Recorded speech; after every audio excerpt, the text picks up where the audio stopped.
خالق کائنات نے قرآن پاک کے اندر ارشاد فرمایا، ان الصلاۃ تنہی عن الفحشاء والمنکر، کہ بے شک یہ نماز انسان کو بے حیائیوں سے اور برے باتوں سے روکتی ہے۔ جب بندہ نماز پڑھتا ہے، جب بندہ پابندی کے ساتھ نماز ادا کرتا ہے، خشوع و خضوع کے ساتھ اللہ کی بارگاہ میں آتا ہے، تو اس کے اندر جو بری عادتیں ہوتی ہیں، اس کے اندر جو بری خصلتیں ہوتی ہیں، جس طرح کی چوری کرنا، زنا کرنا، شراب پینا اور بھی جتنے یہ کبیرہ گناہ ہے، ان سب سے یہ نماز انسان کو بچاتی ہے۔ اور ساتھ ساتھ میں یہ جو بری باتیں کرتا ہے انسان، جھوٹ بولتا ہے، گالی گلوچ کرتا ہے، غلط فیصلے کرتا ہے، نماز انسان کو ان بری باتوں سے بھی بچاتی ہے۔ مسند امام احمد کے اندر حدیث مبارکہ موجود ہے، حضرت ابو ہریرہ رضی اللہ تعالی عنہ آپ سے روایت ہے، آپ فرماتے ہیں کہ ایک شخص نبی علیہ الصلوۃ والسلام کی بارگاہ میں حاضر ہوا اور عرض کرنے لگا کہ حضور، ایک شخص ہے جو رات کو نماز پڑھتا ہے، رات کو اللہ کی عبادت کرتا ہے، لیکن صبح کے وقت وہ چوری کرتا ہے۔ نبی علیہ الصلوۃ والسلام نے فرمایا کہ یہ نماز جو وہ رات کے وقت پڑھتا ہے، یہ نماز اس کو اس چوری سے بچائے گی۔ اگر بندہ نماز کو پابندی کے ساتھ پڑھے تو یہ نماز آپ کو کئی بیماریوں سے بچاتی ہے۔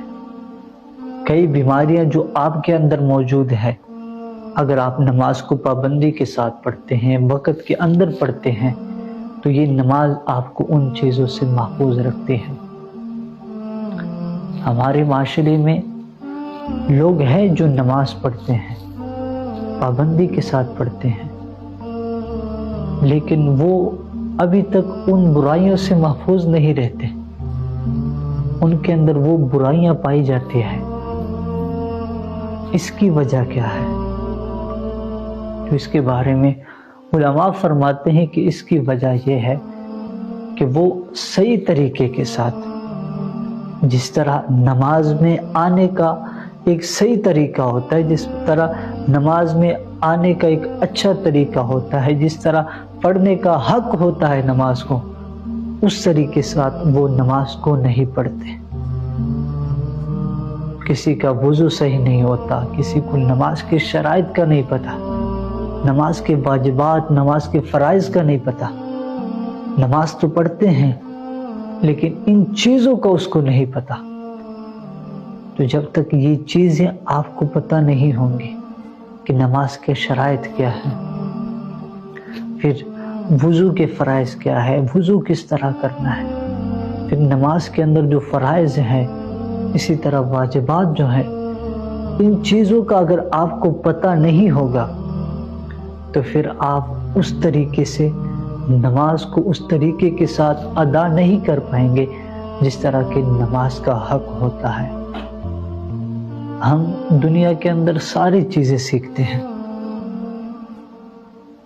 کاروبار کا فن سیکھتے ہیں، اگر کوئی سپورٹس کا کام ہے اس کا فن سیکھتے ہیں، کوئی میکینک بنتا ہے اس کا فن سیکھتا ہے، طرح طرح کی انسان فن سیکھتا ہے کہ میرے اندر ایک فن ہو کہ جس کے ساتھ میں آگے جا سکوں، جس کے ساتھ میں لوگوں کو ہرا سکوں، میں دنیا کے اندر کامیاب ہو سکوں۔ تو کبھی آپ نے یہ بھی سوچا ہے کہ یار یہ فلاں بندہ نماز اس طریقے سے پڑھتا ہے، یار یہ بندہ مجھ سے نماز اچھی طرح وہ نماز کو ادا کرتا ہے، اس کو نماز کے فرائض کا پتہ ہے، شرائط کا پتہ ہے، واجبات کا پتہ ہے. کیا آپ نے کبھی اپنے دل سے پوچھا ہے کہ یار وہ تو اس طرح ادا کرتا ہے، مجھے بھی اس طرح ادا کرنے چاہیے؟ تو یقیناً جواب آپ کو مل جائے گا.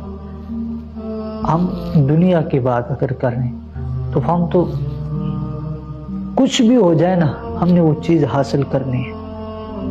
لیکن جب بات دین کی آتی ہے، جب بات نماز کی آتی ہے، جب بات اللہ کے حضور آتی ہے، تو ہم کہتے ہیں کہ اللہ قبول کرنے والا ہے. بے شک نماز اللہ قبول کرتا ہے. نماز کوئی مولوی قبول نہیں کرتا، نماز کوئی دیندار شخص قبول نہیں کرتا، نماز اللہ قبول کرتا ہے. لیکن اللہ تبارک و تعالی نے اس کے لیے کچھ چیزیں بیان کی ہیں کہ میرے بندے، اگر تو میرے پاس اس حالت میں آئے گا تو تیری نماز میں قبول کروں گا. مثال چھوٹی سی، آپ کرکٹ میچ کھیلتے ہیں، آپ کے پاس اگر ایک چیز کی بھی کمی ہو تو آپ کھیل نہیں سکتے. آپ کے پاس بال کی کمی ہو، آپ کے پاس وکٹوں کی کمی ہو، آپ کے پاس ٹیپ کی کمی ہو، کوئی ایک چیز لے لیں جس کے آپ کے پاس کمی ہو، یا کوئی اور چیز آپ لے لیں، بزنس لے لیں، تھوڑا سا بھی اوپر نیچے ہو نا تو پھر بندہ کہتا ہے کہ یار مزہ نہیں آ رہا. کرتا ہے وہ کام لیکن کہتا ہے یار مزہ نہیں آ رہا. تو اسی طرح جب نماز پڑھو گے، جب نماز کے واجبات، شرائط، فرائض سارا کچھ آپ کو معلوم ہوگا تو پھر آپ کو نماز کے اندر چس آئے گی، پھر آپ کو نماز کے اندر ایک سکون ملے گا، پھر آپ کو نماز کے اندر ایک اطمینان ملے گا. لیکن اگر آپ یہ چیزیں نہیں کرتے، صحیح طرح وضو نہیں کرتے، صحیح طرح آپ نماز کو ادا نہیں کرتے، تو پھر آپ کو وہ نماز کے اندر جو مزہ ہوتا ہے، جو خشوع خضوع ہوتی ہے، جس کے بندے کو دل کے ساتھ سکون ملتا ہے، وہ نماز آپ ادا نہیں کر پائیں گے. پھر ایسی نمازیں آپ کو ان برے کاموں سے بھی نہیں بچائے گی. لیکن جو صحیح طریقے سے ساتھ ادا کرے گا تو یقیناً اللہ تبارک و تعالیٰ کی آیت مبارکہ ہے، اللہ خود فرماتا ہے کہ یہی نماز اس کو بے حیائی سے روک دے گا، بری باتوں سے روک دے گا. پھر حضور کائنات صلی اللہ علیہ وسلم کی حدیث مبارکہ ہے کہ اس کو یہ نماز برے کاموں سے روکتی ہے. تو نماز پڑھیں، بے شک قبول کرنے والے اللہ تبارک و تعالیٰ کی ذات ہے. لیکن کبھی یہ بھی سوچیں کہ یار جس طرح پڑھنے کا حق ہوتا ہے کہ ہم اس کا حق ادا کر رہے ہیں، کبھی یہ بھی اپنے سے پوچھ لیا کریں.